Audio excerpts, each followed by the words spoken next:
यो 2072 सालमा नेपालमा भूकम्प जाँदाको यो केन्द्रबिन्दु भवन, यो भूकम्पको केन्द्रबिन्दु भनेर चिनिन्छ। यो चाहिँ यहाँ बारपाक सिलिकोट 1 मा चाहिँ यो भवन बनेको छ।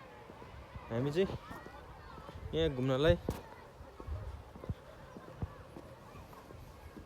यो गाउँ हो बारपाक सिलिकोट 1 बारपाक गाउँ। यहाँ चाहिँ अवस्थित 50-50 घले गुरुङ जातिहरू म्याक्सिमम धेरै बसोबास गर्ने जातिहरू। र यहाँ शङ्खसभाबाट आउनु भएको छ। यहाँ बुवा के गली भन्नुभयो तपाईँ चाहिँ?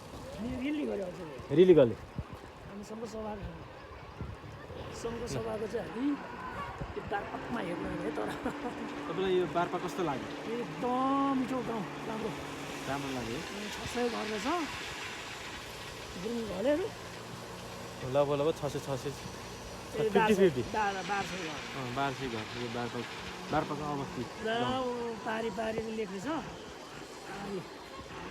यो चाहिँ गणेश हिमाल बिहान उठ्न साथ यता गणेश हिमाललाई पनि दर्शन गर्न पाउनुभयो।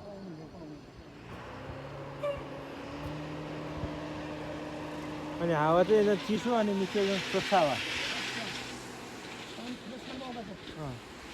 पानी अर्ग्यानिक।